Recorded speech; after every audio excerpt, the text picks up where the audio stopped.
Sir 7 बज गए, क्या मैं घर जा सकता हूँ? अरे तुम सही वक्त पर आए हो। मेरे मोबाइल का चार्जर टूट गया है। ऐसा करो, चार्जर मेरे मोबाइल का नया ले आओ और उसके बाद घर चले जाना। ठीक है सर, मैं मार्केट से आपके लिए चार्जर लेके आता हूँ, फिर उसके बाद घर चला जाऊंगा। अमित जी, ये क्या तरीका है? अगर आपका चार्जर खराब भी हो गया था तो आप मेरा भी चार्जर यूज कर सकते थे। अरे तो क्या हुआ, 1-2 घंटा लेट चला जाएगा तो हम तो उसको सैलरी देते ही हैं। हाँ, तो हम उसको सैलरी ही देते हैं, ओवर टाइम का पैसा नहीं देते हैं। क्या प्रिया, 7 बजे के बाद ओवर टाइम बनता है? कैसी बात कर रही हो? 7 बजे के बाद उसको हम रोकते हैं तो उसको ओवर टाइम ही बनता है। और घर में काम करने वाले ड्राइवरों का कोई ओवर टाइम नहीं होता। इनको तो सैलरी टाइम पे मिल जाए, इनके लिए तो वही बहुत बड़ी बात होती है। अमित, मैं आपसे इतना ही बोलूंगी, किसी की मजबूरी का इतना फायदा नहीं उठाना चाहिए, और आपसे तो बात करना ही बेकार है। हाँ सर, गाड़ी साफ कर दी। कहीं जाना होगा तो बताइए। आज तो कहीं नहीं जाना है। ऐसा करो, घर के ना पेड़ पौधे काफी बड़े हो गए हैं, जाके उनकी थोड़ी छटनी कर दो और उसमें थोड़ा पानी भी डाल देना। ठीक है सर। मैं तो इस घर का एक ड्राइवर हूँ, लेकिन सर तो मुझसे घर का पूरा काम भी करवाने लगे। क्या करूँ भाई, मजबूरी है।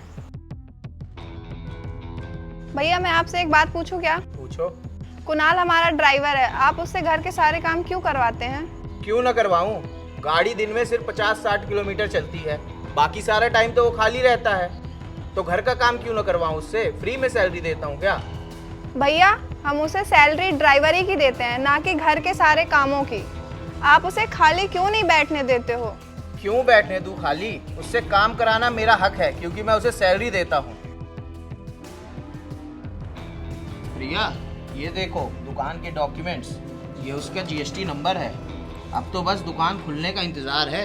लोकेशन भी अच्छी है, डिजाइन भी अच्छी है, बस अब शुरू हो जाए जल्दी से। आपने बुलाया मुझे? अरे हाँ, प्रिया की शॉप ओपन कर रहा हूँ। ये उसके कार्ड्स हैं और पैम्फलेट्स आए हुए हैं। अरे वाह सर, ये तो बहुत अच्छी बात है। तो ये लो इनविटेशन कार्ड्स और पोस्टर्स। इसको ऐसा करना, जाके पोस्टर्स को दीवारों में चिपका देना, एडवर्टाइजमेंट करना ताकि ज़्यादा से ज़्यादा कस्टमर आए, है ना। और जो इसके इनविटेशन कार्ड है सबका लोगों में आपस में बांट देना, ताकि हमारी सेल बढ़ सके। जी सर, जैसा आप कहें। अमित, तुम्हें कितनी बार बोली हूँ, वो ड्राइवर है। ये काम तुम किसी पोस्टर वाले से भी करवा सकते थे। किसी की मजबूरी का इतना फायदा नहीं उठाना चाहिए, लेकिन तुम्हारे समझ में कभी आएगा ही नहीं। कौन सा इतना भारी काम करवा लिया? सैलरी नहीं देते क्या हम उसे? और तुम कहना क्या चाहती हो? बस तुमको यही समझाना चाहती हूँ, ड्राइवर है, घर के सारे फालतू काम मत कराया करो। अरे तो क्या गलत किया? अब वो नहीं बांटेगा तो क्या जाके मैं बांटूं? धोबी के यहाँ कपड़े भिजवाना था, कल तुम्हारे ऑफिस जाने के लिए एक भी कपड़े नहीं है, क्या पहन के जाएंगे? कुणाल। हाँ, तो आप उसे क्यों बुला रहे हैं? अरे रुकोगी तो सही। अरे वो जाओ, ये कपड़े धोबी के यहाँ से प्रेस करा के ले आओ।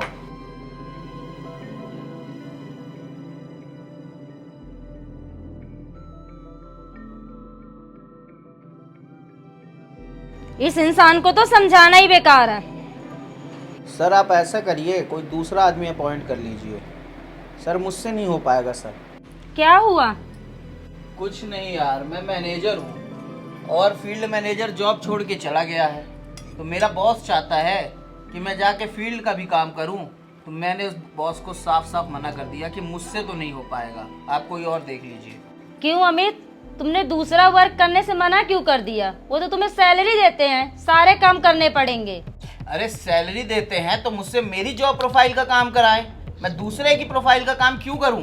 एग्जैक्टली अमित, जिस काम की सैलरी मिलती है वही काम करवाना चाहिए, और कभी भी किसी का नाजायज फायदा नहीं उठाना चाहिए, जिस तरह से आप उठाते हैं। क्या प्रिया, मैं नाजायज फायदा उठाता हूँ?